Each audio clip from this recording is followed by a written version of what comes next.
बिस्मिल्लाहिर्रहमानिर्रहीम अस्सलाम वालेकुम स्टूडेंट्स। आज की इस वीडियो में हम कॉर्पस लिंग्विस्टिक्स का इंट्रोडक्शन डिस्कस करेंगे, जिसमें हम फर्स्ट ऑफ ऑल कॉर्पस और कॉर्पस लिंग्विस्टिक्स के दरमियान डिफरेंस देखेंगे कि कॉर्पस किसे कहते हैं और कॉर्पस लिंग्विस्टिक्स कॉर्पस के दरमियान क्या डिफरेंस है। और उसके साथ ही हम कॉर्पस लिंग्विस्टिक्स के फीचर्स और यूजेस देखेंगे कि हम कॉर्पस लिंग्विस्टिक्स को एटलीस्ट स्टडी क्यों करते हैं। फर्स्ट ऑफ ऑल, कॉर्पस का मतलब होता है large collection of text. Mean बहुत से अल्फाज के मजमूए को कॉर्पस कहा जाता है। लेकिन उन अल्फाज के मजमूए के अंदर दो क्वालिटीज़ होनी चाहिए। पहली क्वालिटी, वो अल्फाज का मजमूआ या जो बहुत से लफ्ज़ हैं वो कंप्यूटर रीडेबल यानी मशीन रीडेबल फॉर्म में होने चाहिए। कंप्यूटर उन्हें रीड कर सकता हो। आम पेज के ऊपर लिखे हुए वर्ड्स को कंप्यूटर रीड नहीं कर सकता। दूसरा, जो वो अल्फाज का मजमूआ है वो रियल वर्ल्ड टेक्स्ट हों, मीन रियल लाइफ से लिए गए हों। आम सी लैंग्वेज जो हम डेली लाइफ में यूज़ करते हैं वैसी लैंग्वेज होनी चाहिए, कोई आर्टिफिशियल या कंप्यूटर जनरेटेड लैंग्वेज नहीं होनी चाहिए। सो एक ऐसी लार्ज कलेक्शन ऑफ टेक्स्ट, ऐसे बहुत से अल्फाज का मजमूआ जो कंप्यूटर रीडेबल फॉर्म में हो और वो रियल वर्ल्ड लैंग्वेज से हो, उसको हम कॉर्पस कहते हैं। और जब हम इस लार्ज कलेक्शन ऑफ टेक्स्ट को इस्तेमाल करते हैं लिंग्विस्टिक्स के अंदर, सिस्टमैटिक स्टडी ऑफ लैंग्वेज के अंदर या लिंग्विस्टिक एनालिसिस और रिसर्च के अंदर, तो उसको हम कॉर्पस लिंग्विस्टिक्स कहते हैं। हम कॉर्पस को डिफाइन करते हैं कि a large collection of A machine readable text. Mean machine readable text की एक लार्ज कलेक्शन। टेक्स्ट का मतलब यहाँ मीन रिटन फॉर्म के अंदर जो लिखे हुए अल्फाज हैं उनको कहते हैं टेक्स्ट। उनकी लार्ज कलेक्शन को जो मशीन रीड कर सकती हो, जो कंप्यूटर के अंदर रीड किए जा सकते हों, उसको हम कॉर्पस कहते हैं। और कॉर्पस एक सिंगुलर वर्ड है, इसका प्लूरल कॉर्पोरा है। और ये कॉर्पोरा स्पोकन भी हो सकता है, रिटन भी हो सकता है। मीन वो किसी की स्पीच भी हो सकती है और किसी जर्नल्स या रिसाले से कोई आर्टिकल भी हो सकता है। एक और डेफिनेशन है जिसे सिनक्लेयर ने लिखा है। Sinclair is often known as father of modern corpus linguistics. वो कहते हैं कि a large collection of language text, mean language के टेक्स्ट की एक large collection in electronic form, जो इलेक्ट्रॉनिक फॉर्म में होनी चाहिए, सॉफ्टवेयर की फॉर्म में होनी चाहिए, selected to be representative of particular language, जिसमें हम उसको सिलेक्ट करें कि वो पर्टिकुलर लैंग्वेज की रिप्रेजेंटेटिव हो। जो हम जिस चीज़ पे हम रिसर्च करना चाहते हैं, एटलीस्ट वो सैंपल जो है पूरी लैंग्वेज को रिप्रेजेंट करती हो। ये ना हो कि हम जो चीज़ स्टडी करना चाह रहे हैं वो उसको रिप्रेजेंट ही ना करती हो।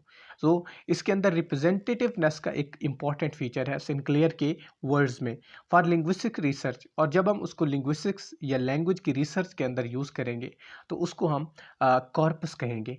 इसी से हम कॉर्पस लिंग्विस्टिक्स को डिफाइन करते हैं कि सिस्टमैटिक स्टडी ऑफ लैंग्वेज, कि लैंग्वेज की एक सिस्टमैटिक तरीके से स्टडी, एक साइंटिफिक तरीके से, एक साइंटिफिक वे से स्टडी करना through large collection of machine readable text. उन टेक्स्ट को इस्तेमाल करते हुए जो मशीन रीडेबल फॉर्म के अंदर हूँ, जिन्हें हमने पहले कॉर्पस कहा है, is known as corpus linguistics, उसको हम कॉर्पस लिंग्विस्टिक्स कहेंगे।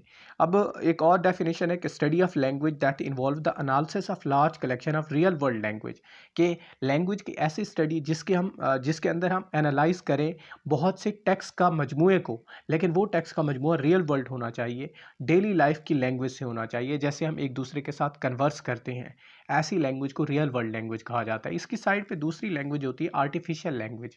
आर्टिफिशियल लैंग्वेज जो कंप्यूटर की प्रोग्रामिंग के लिए आमतौर पर जनरेट की जाती है, जैसे सी प्लस प्लस, ये एक कंप्यूटर जनरेटेड लैंग्वेज है जो प्रोग्रामिंग में यूज़ की जाती है। तो ये एक आर्टिफिशियल लैंग्वेज है, लेकिन हमने रियल वर्ल्ड लैंग्वेज डेटा लेना है। इस नाउन एज कॉर्पस लिंग्विस्टिक्स, उसको हम कॉर्पस लिंग्विस्टिक्स कहते हैं।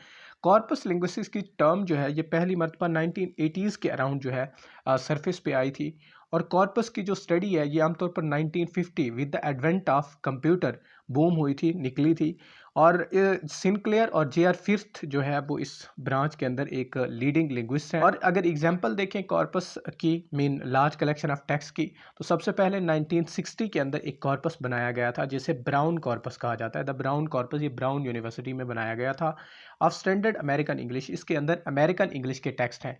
इसको first modern electronically readable corpus कहा जाता है। इसे नेल्सन फ्रांसिस और हेनरी कुसेरा ने 1960 के अंदर बनाया था। इसके अंदर 1 मिलियन अल्फाज का मजमूआ है, 10 लाख वर्ड्स जो है इसके अंदर मौजूद थे। ये पहला इलेक्ट्रॉनिकली मॉडर्न कॉर्पस है। उसके बाद बीएनसी ब्रिटिश नेशनल कॉर्पस, इसके अंदर 100 मिलियन वर्ड्स हैं ब्रिटिश इंग्लिश के। बाद अगर हम कॉर्पस की डिफरेंट टाइप्स को डिस्कस करें तो जनरल कॉर्पस है। जनरल कॉर्पस ऐसा कॉर्पस होता है जिसके अंदर जनरल टेक्स्ट होते हैं, मीन किसी स्पेसिफिक फील्ड या स्पेसिफिक सब्जेक्ट या स्पेसिफिक रजिस्टर के वर्ड नहीं होते, बल्कि पूरी लैंग्वेज के अंदर जितने वर्ड होते हैं वो इस कॉर्पस के अंदर इस्तेमाल किए जाते हैं। फॉर एग्जांपल जो ब्राउन कॉर्पस है वो आमतौर पर एक जनरल कॉर्पस है, उसके जो वर्ड्स हैं वो डिफरेंट सोर्सेज से लिए गए हैं, कुछ जो है एडिटोरियल से लिए गए, कुछ प्रेस रिपोर्ट से, कुछ जर्नल से, कुछ बुक्स से, और कुछ जो है ऑनलाइन सोर्सेज से भी आमतौर पर लिए जाते हैं। तो ऐसे कॉर्पस को जनरल कॉर्पस कहा जाता है। उसके बाद होता है monolingual corpus. Mono mean single and lingual mean language, जो एक सिंगल लैंग्वेज का कॉर्पस होता है उसको हम मोनोलिंगुअल कॉर्पस कहते हैं। उसके बाद होते हैं बाईलिंगुअल कॉर्पस।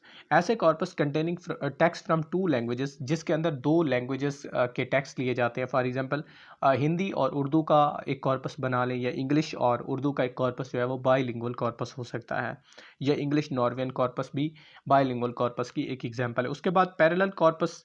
ये कॉर्पस ऐसा कॉर्पस होता है जिसके अंदर सेवरल लैंग्वेजेस से टेक्स्ट लिए जाते हैं और उनकी ट्रांसलेशन करने के लिए आसानी पैदा की जाती है, और इसका इस्तेमाल बहुत ज़्यादा होता है। फॉर एग्जांपल अगर आप गूगल ट्रांसलेटर यूज़ करते हैं तो वो आमतौर पैरेलल कॉर्पस को जो है स्टडी मीन यूज़ करता है आपको टेक्स्ट की ट्रांसलेशन प्रोवाइड करने के लिए, क्योंकि उसके अंदर बहुत सी लैंग्वेजेस के टेक्स्ट ऑलरेडी मौजूद होते हैं। उसके बाद कॉर्पस लिंग्विस्टिक्स के फीचर देखें तो यूजिंग अथेंटिक लैंग्वेज डाटा, इसके अंदर अथेंटिक लैंग्वेज डाटा इस्तेमाल किया जाता है। मीन डेली लाइफ के अंदर रियल वर्ल्ड टेक्स्ट इस्तेमाल किए जाते हैं, कोई आर्टिफिशियल लैंग्वेज इस्तेमाल नहीं की जाती। और एविडेंस बेस्ड स्टडी होती है। मीन ये एविडेंस प्रोवाइड करती है ऑन द स्पॉट, जब हम स्टडी कर रहे होते हैं किसी वर्ड की फ्रीक्वेंसी को, किसी वर्ड के कॉन्टेक्स्ट को, या किसी वर्ड की पार्सिंग कर रहे होते हैं आई मीन सेंटेंस की, तो ये ऑन द स्पॉट ही हमें एक एविडेंस प्रोवाइड कर देता है, और वो अथेंटिक एविडेंस होता है। Investigating qualitative as well as quantitative aspect of language, इसमें हम लैंग्वेज का या वर्ड्स की क्वालिटेटिव आस्पेक्ट को देखते हैं कि किस कॉन्टेक्स्ट के अंदर यूज़ हुआ है, और क्वांटिटेटिव आस्पेक्ट को भी देखते हैं कि वो कितनी मर्तबा यूज़ हुआ है, कितनी उसकी फ्रीक्वेंसी है। और अगर हम कॉर्पस लिंग्विस्टिक्स के यूजेस की बात करें, इसको जो है लेक्सिकोग्राफर यूज़ किया करते थे। लेक्सिकोग्राफर मीन जो डिक्शनरीज बनाते हैं, डिक्शनरीज बनाते हुए सबसे पहले वो फॉर एग्जांपल ब्राउन कॉर्पस ले लेंगे और देखेंगे कि कौन से वर्ड जो है वो ज़्यादा इस्तेमाल हो रहे हैं, और कौन से जो वर्ड हैं नए जो है लैंग्वेज के अंदर इंटर हुए हैं।